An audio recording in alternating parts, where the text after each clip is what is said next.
How's it going, hams and hams to be? Lucas W1BTR here. Today we're taking a look at the Trevolo U Desktop speaker by BenQ. This speaker's claim to fame is that it has active background noise cancellation, and it is actually marketed directly towards CB radio enthusiasts and ham radio enthusiasts to make the sound of voice with static a bit more pleasing to the ear and easy for longer listening. This type of noise cancellation is not new, but it is definitely new for a speaker that comes with it on the microphone, on the speaker, and doesn't require any extra special software to get going. Now today we're going to take a look at it in a ham perspective and compare it to some of the more premium radio's built-in features, as well as some AI-powered software solutions that do similar things. So let's dive right into it.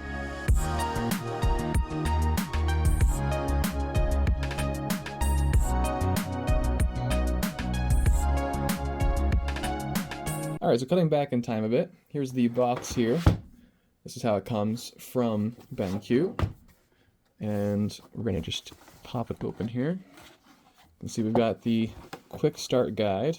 And we've got the Chinese version too, if you want a nice fun challenge, learn some Mandarin. I assume this is the registration card. I'm not sure. I'm looking that through Google Translate. Regulatory statements, those are always a good fun read. Some more unknown text. USB-C cable, so yeah, this does use USB-C for charging. Love to see it.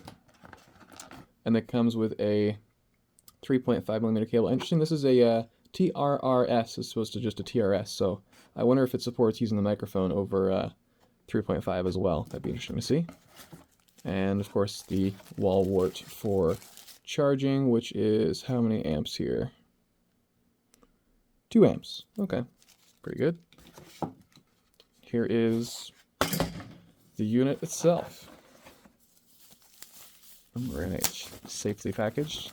I like that most of the packaging here is cardboard. They did use plastic for the wrapping, but it's nice to see them using something that's environmentally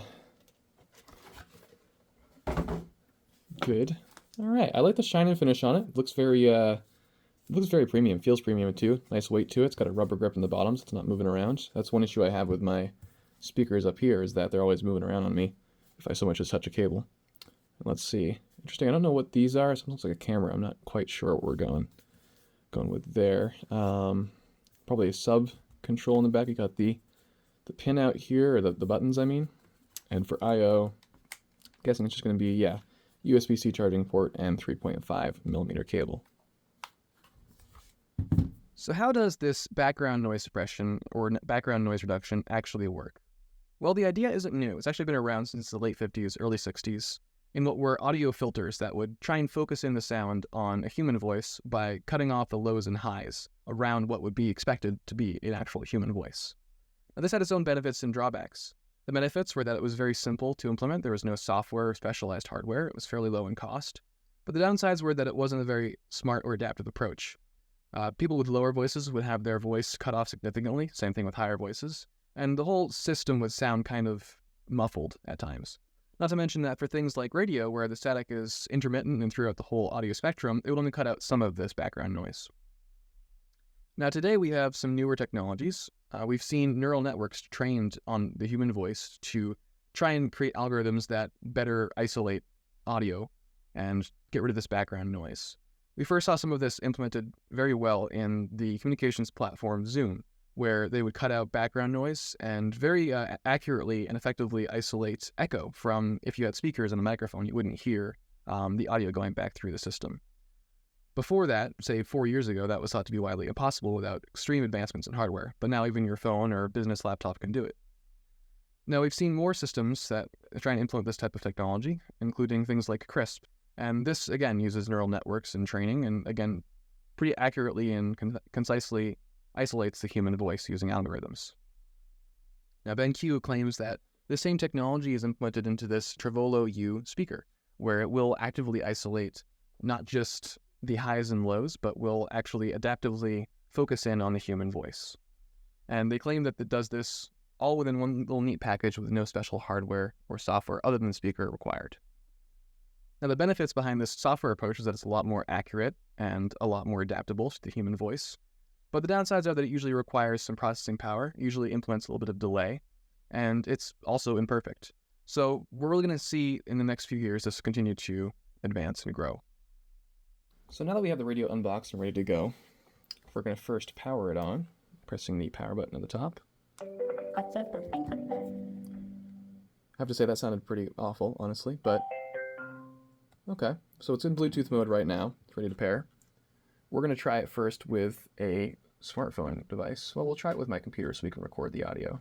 Not to be too much of a copycat of common online YouTubers, we're going to take Crab Raise, a well-known music video on YouTube, as our first benchmark test for these speakers. Now this is just right through a computer over Bluetooth, so we're losing some audio quality through Bluetooth, but this is a perfect example of what you might often use it for.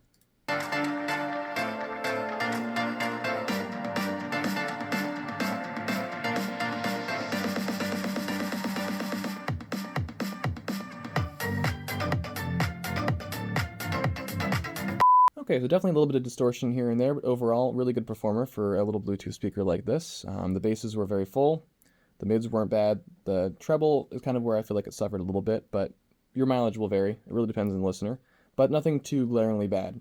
I wouldn't be upset with this playing at a party or something, or to watch a quick video. But that's not really what we're interested in here, are we? We're interested more on the radio side of things, and as a Bluetooth speaker, I think it stands out just fine. But let's take a look at when we hook this up to our icon here and run it through its races. So right now we're taking a look at the Trevolo U with nothing turned on. This is just it being used as a basic speaker with no other special features or functionality enabled. We're hearing a weak signal right now.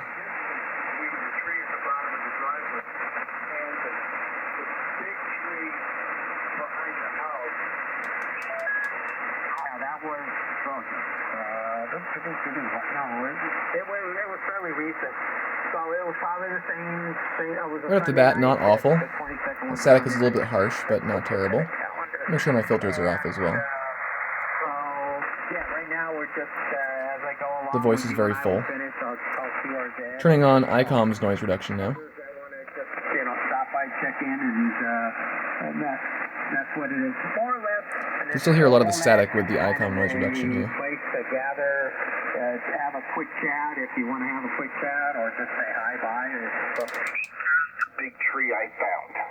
First big tree, so it's even with the side of your house, but it's behind the house. Went to the center of that as best I could. 130. Okay, so now we're going to go ahead and turn on the what's called the video learning mode, which is what's designed for listening to spoken word. On the west side. This is it off right now. So he lost 6 feet of his Cobra. It broke. And are you familiar with what a Cobra is?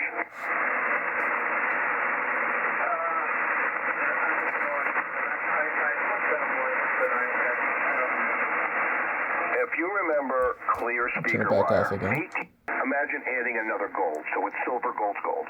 Now make it black so you can't see them, but it's still silver, gold, gold. Now it's a 3-conductor speaker wire. Make that 70 foot long on each side. So yeah, now we're nothing on. It makes a right. Video learning mode. It's a mirror from the other, of course. It goes out the bottom gold, makes a U-turn, comes back in the gold, makes a U-turn. This is live learning. Out the silver top. It's 210 feet per side. It's speaker wire. It's got a Delrin block. It's skinny. It's like 3 millimeters thin, and it's a rectangle. Nothing, eh? You can hang it in the center. It's sides. It's video got 2 mode. bolts on it in the center, one for the window line and one for the U-turn, and the other side's got the same thing. It's got 2 little. Back over to a weaker signal now. When we go to daylight saving time, then I'll move over and pretty much operate on. Live learning. This one's really designed for video calls. Nothing on. And then daylight, when we do the time change, I'll be on, we'll do 40, and then I'll go for a couple hours on 40, 20. Okay, I think I see what they're doing now. Alright, so that was on SSB, more specifically lower sideband. Now, some of those signals were very strong, some of them had some static. I think I can see what they're doing here with the Trevolo U. They're not cutting out audio completely, but they're really boosting the mids where the voice is. I think it's trying to identify the voice, because I hear it kind of lock on for half a second, and then it does start to kind of boost wherever that voice is located. It's an interesting approach, and I think it's going to work better than anything that's really trying to completely isolate other noises, because you're going to be cutting out too much of the intended audio, because it's going to be very hard for any algorithm to figure out exactly where that intended audio is when we have this much noise. Now that said, I'm still not 100% sure of which I prefer, having it on or having it off as far as the noise cancellation features there. So now let's compare it when the ICOM's noise reduction is on. You're gonna be happy. You run a kilowatt. People are gonna hurt. You know, people really gonna hurt.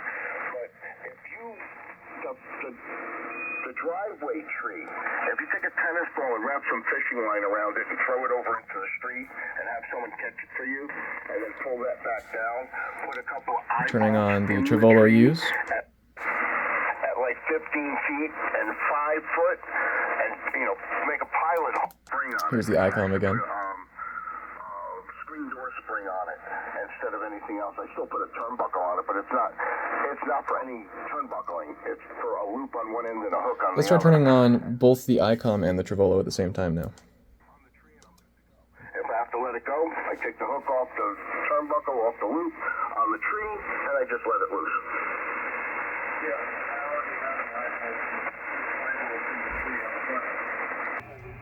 Now we're going to try it with the ICOM's built-in speaker compared to the Trevolo U.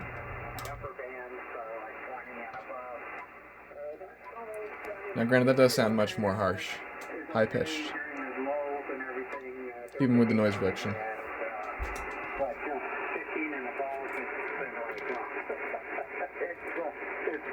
Now it's been great with the, we're still going towards the peak and everything, so hopefully we'll have another year or two, and then it'll start to kind of slide back down.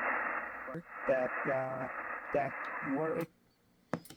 Okay, so focusing on this little speaker here, I think we've got something interesting going on here. The difference is not immense, but I will say that just as a speaker alone, it does sound better than the built-in ICOM speaker, and I'd say a little bit better than my little General Electric and then some Amazon knockoff speaker as well. So, I've been using the Trevolo U Desktop speaker on and off for a couple of weeks now.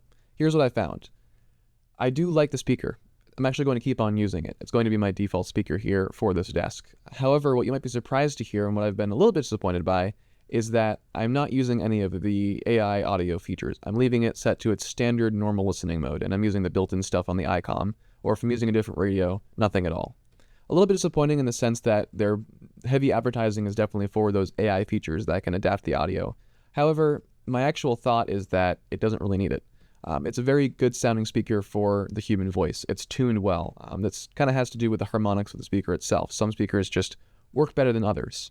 And compared to my other speakers that I've used, including some more expensive standard Kenwood and Motorola different speakers that I use at work, I definitely prefer this speaker. It sounds good. I think I'll definitely keep on using it. So let's talk about whether it might be worth it for you, though. It has a fairly heavy price tag at about $209 currently on Amazon. Now, I wouldn't call it overpriced because of the actual bill of materials of the speaker. It's milled aluminum. It's some nice high quality stuff. It's got some good heft to it. The speaker battery seems to be fairly substantial for what it is. However, that doesn't mean that it's not expensive, right? There's a difference between overpriced, meaning that they're charging too much based off of what it costs them, versus expensive. It costs a lot of money. $200 is a good amount for a speaker. So my final thoughts are, if you're looking for an upgrade, or if you're considering an upgrade, I don't know if I'd pick up this speaker. I don't know if it's worth the price tag. I don't think it's adding anything too crazy to your audio experience. However, if you're looking for a brand new speaker for your setup, or maybe something that looks nicer, or you're just, sick of the one that you have for whatever reason, I actually think this is worth taking a look at. If it's within your budget, I think that it's worth $200 for really good sounding audio. You can also use it as a Bluetooth speaker, and it looks good. I think it just is a nice little speaker. I just leave it plugged in to the USB charger for the most part, and just leave it on, and when the radio turns on, it turns on. That's been working great for me. And yeah, I think I do like the speaker. I think it's a good speaker for ham radio, especially. Unfortunately, those AI features aren't there yet, but that said, I do want to give Trevolo props here that it's definitely better than any other solution I've seen built into a speaker. I'd say it's about on par, maybe a little bit worse than some of the AI tools like Crisp, or what's the other one? The NVIDIA one that they've released as well. NVIDIA Studio has one with those NVIDIA graphics cards. But you're not really going to be wanting to run it through your computer and all the software just to listen to the audio with a bit of delay too. So I think it is probably the best contender so far for AI voice reduction or noise reduction in ham radio outside of something built into radio. However, this best so far still isn't something I'm going to be turning on much. So I'm interested to see what they do in the future, especially as this technology continues to advance and grow. And I can give it a solid recommendation for a new speaker, but like I said, if you're looking for an upgrade, I don't know if I'd recommend it. Hopefully that answers y'all's questions. If you want to check out the speaker itself, there's a link in the description. Like I said, this was sent over by Trevolo, but it's not sponsored. This is my honest thoughts, and yeah, let me know what you guys think. Have you tried out the speaker? Are you going to pick one up? Leave it little information in the comments below, and I'll take a look, and I'll be sure to respond. Thanks so much, guys. We'll see you in the next video. This is W1BTR 73.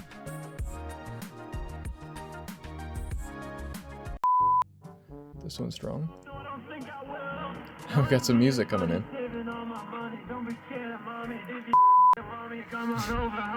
Alright, we're gonna turn that off. What's going on, guys? Today I'm gonna show you how to shoot a 12-gauge shotgun. No. Hey folks, so I've been using the Trevi. This guy doesn't want me to get any work done, do you, buddy?